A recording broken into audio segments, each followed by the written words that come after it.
The river stretched before me like a mirror, reflecting the bruised purple of the Oregon sky, and I stood frozen on the dock, my heart pounding so loud I swore it echoed off the water.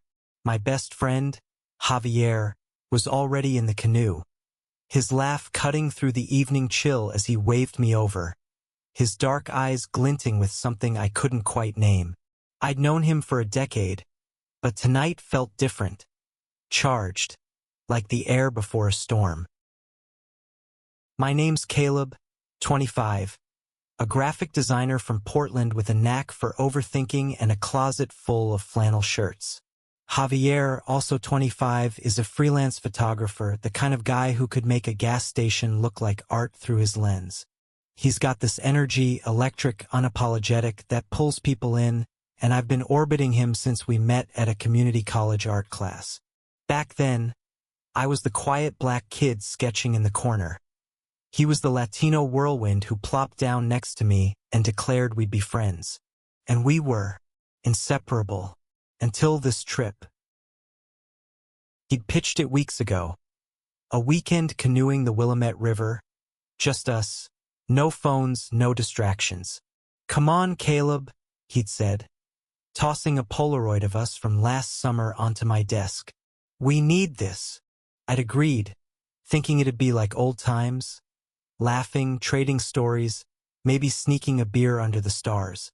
But as I stepped into the canoe, my stomach twisted. Something was shifting, and I wasn't ready. The river was calm, the kind of quiet that makes you hear your own thoughts too clearly. Javier paddled ahead, his shoulders flexing under his jacket, and I tried not to stare. We'd always been close.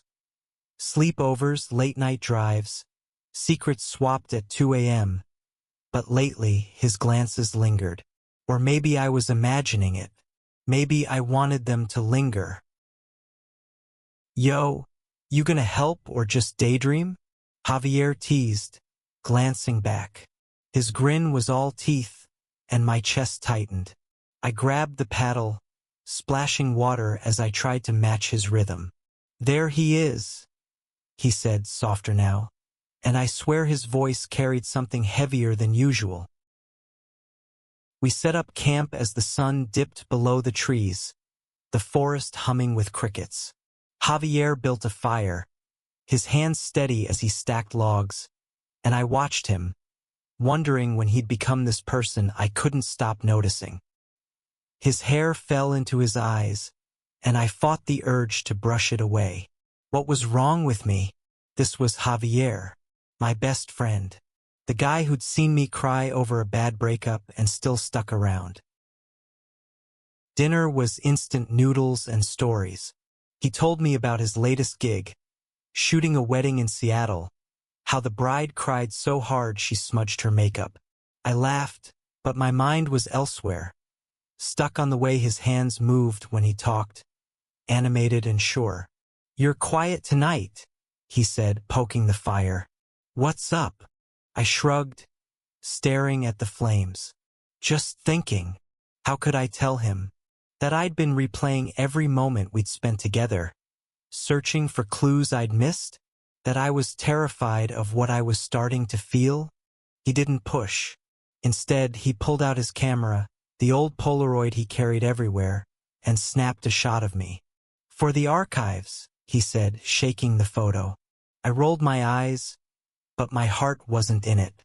The truth was clawing its way up my throat, and I didn't know how to keep it down. Night fell, and we lay on our sleeping bags, the fire crackling between us.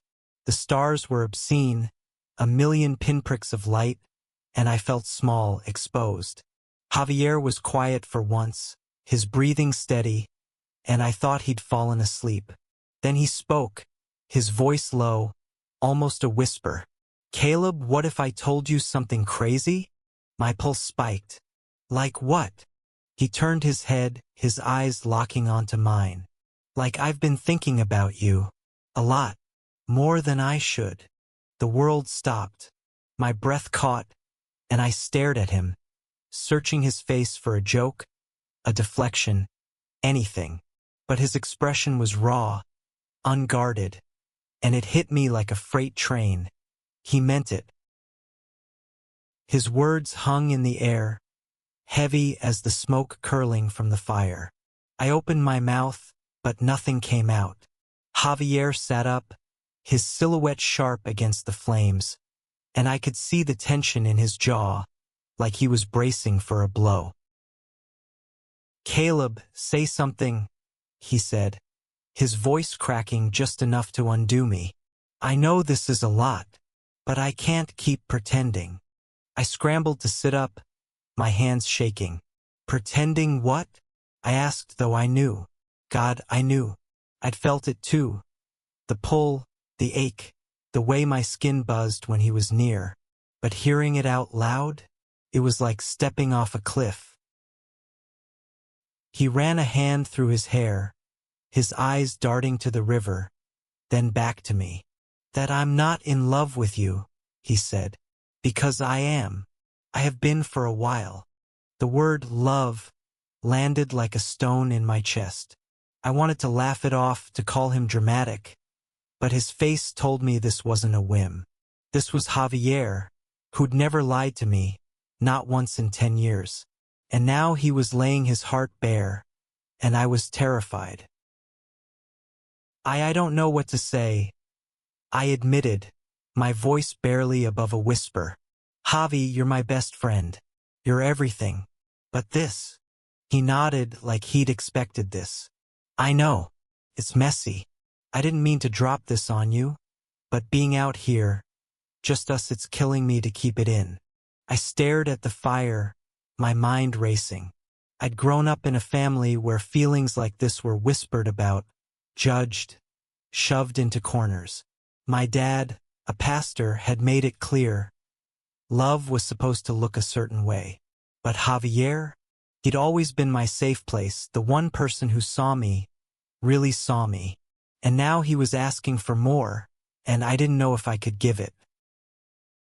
"I need time," I said finally, my throat tight.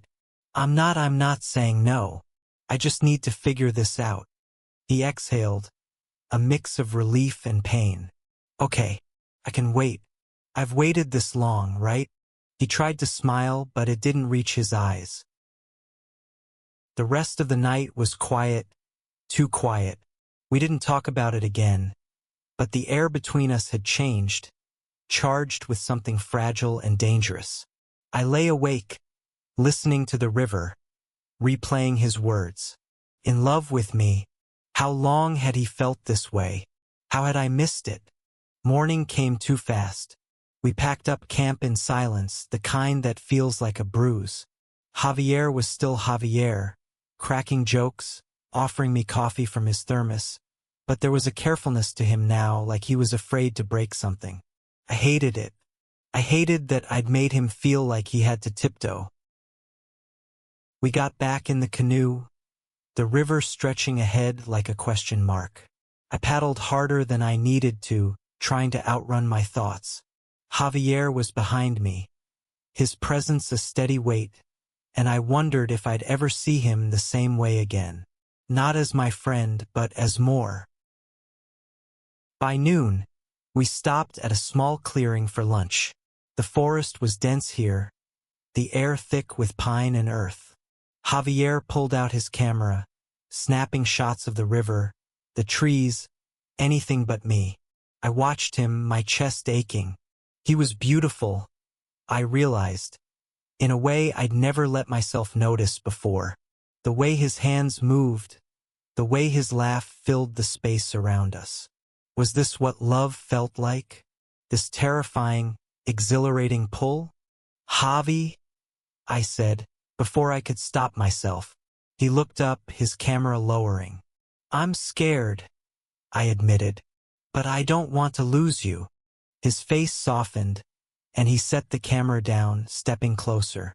"You won't," he said. "No matter what, Caleb. You're stuck with me." For the first time since last night, I smiled. It wasn't an answer, not yet, but it was something.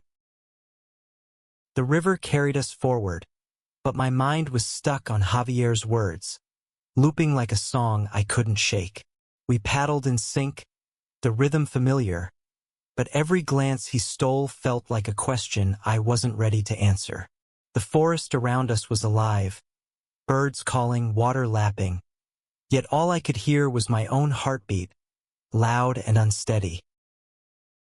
We reached a bend in the river by late afternoon, where the current picked up, swirling around rocks that jutted out like warnings. Javier steered us expertly, his focus sharp, but I could tell he was distracted too. His shoulders were tense, his jokes fewer. I hated that I'd done this to him, that my silence was a weight he had to carry. "Let's pull over," I said, pointing to a gravelly shore. "I need a break." He nodded, and we guided the canoe to the bank. The air was cooler here, the trees taller, casting long shadows. I sat on a fallen log, my hands clasped tight, while Javier wandered a few steps away, pretending to inspect the canoe. I knew he was giving me space, but it only made me feel worse. "Javi," I called, my voice softer than I meant. He turned, his expression guarded but hopeful. "Can we talk? Really talk?" He sat beside me, close enough that our knees almost touched. "Yeah," he said, "always." I took a deep breath, the words tangling in my throat. "I've never thought about us like that, not because I didn't want to, but because I didn't let myself. My family, my dad, you know how they are. Love, for them, it's black and white, and I've spent my whole life trying to fit into that."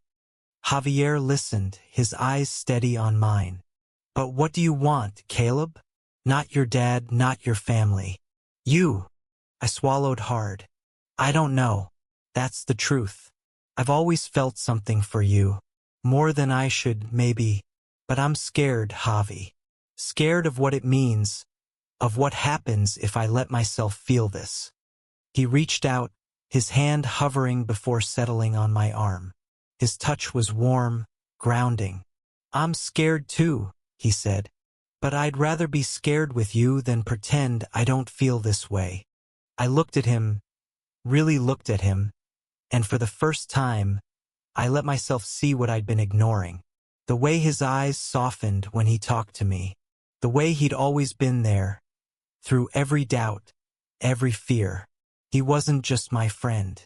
He was my home. Before I could second-guess myself, I leaned forward and kissed him.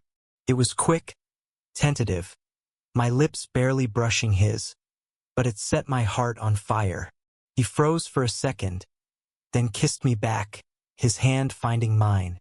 It was messy and perfect, and when we pulled apart, I was trembling. "Was that okay?" I whispered. He laughed, a shaky, beautiful sound. "More than okay." We didn't say much after that. We sat there, hands linked, watching the river flow. For the first time, I felt like I could breathe. The kiss changed everything. The river, the forest, the sky. It all felt sharper, brighter, like I'd been seeing the world in grayscale and now it was bursting with color. Javier and I didn't talk about it, not directly, but we didn't need to. His hand brushed mine as we packed up. His smile lingered longer, and I felt it too. The spark, the possibility. We got back in the canoe, the river calmer now, mirroring the quiet understanding between us. But beneath it, my mind was a storm. What did this mean? Was I ready to be whatever this was? I'd spent so long hiding parts of myself, burying feelings I didn't understand, and now they were spilling over, impossible to contain. As we paddled, Javier started humming, a soft tune I didn't recognize. It was so him, finding joy in the smallest moments. I wanted to be like that, to let myself feel without fear, but the weight of my past clung to me. My dad's voice echoed in my head, his sermons about sin, about what love was supposed to be. I'd spent years trying to be the son he wanted, But sitting here, with Javier's laughter filling the air, I realized I didn't want that anymore. I wanted this. We stopped for the night at a small campsite, the stars brighter than ever. Javier built the fire while I set up the tent, and for a while it felt like old times, just us, the wilderness, the comfort of routine. But when we sat by the fire, our knees touching, the air was different, charged, alive. "Caleb," he said, his voice low, "you don't have to decide anything tonight. Or tomorrow. I want you to know I'm here. However you want me to be." I nodded, my throat tight. "I know. And I want this. I want us. I'm just figuring out how." He smiled, and it was like the sun breaking through clouds. "We'll figure it out together." That night, we lay side by side, closer than we'd ever been. I could feel his warmth, hear his steady breathing, and for the first time, I wasn't afraid. I was falling, and it felt like flying. The final day on the river was bittersweet. The water was glass smooth, reflecting the morning mist, but I felt a pang knowing this trip was ending. Javier and I had crossed a line, and there was no going back. Not that I wanted to, but the real world was waiting with its questions, its judgments, and I wasn't sure I was ready. We paddled slowly, savoring the quiet. Javier pointed out a heron gliding over the water, and I watched him, not the bird. He was beautiful in a way that hurt, like a song you know you'll never hear the same way again. I wanted to freeze this moment, to stay here where it was just us. No expectations, no fear.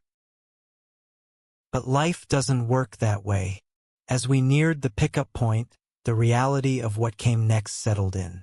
My family, my job, the world I'd built, they weren't ready for this version of me. Hell, I wasn't sure I was ready. But Javier's hand on mine, steady and sure, reminded me I didn't have to face it alone. We docked the canoe and loaded our gear into his truck.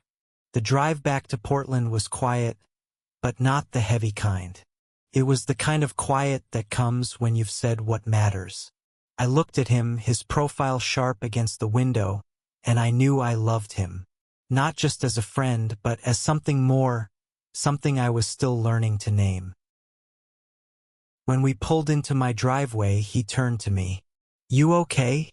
I nodded. "Yeah, scared, but okay." He reached over, squeezing my hand. "We'll figure it out, Caleb. Together." I smiled, and for the first time I believed it. The world was big, messy, and uncertain, but with Javier by my side, I could face it. Not as the person I'd been taught to be, but as the person I was becoming. Someone brave enough to love, to be loved, and to live the truth I'd spent so long denying. As he drove away, I stood in the driveway, the Polaroid he'd taken that first night tucked in my pocket. It was us, laughing by the fire, unaware of what was coming. I looked at it and saw the beginning of something new. Not just a trip, but a journey. One we'd take together no matter where it led.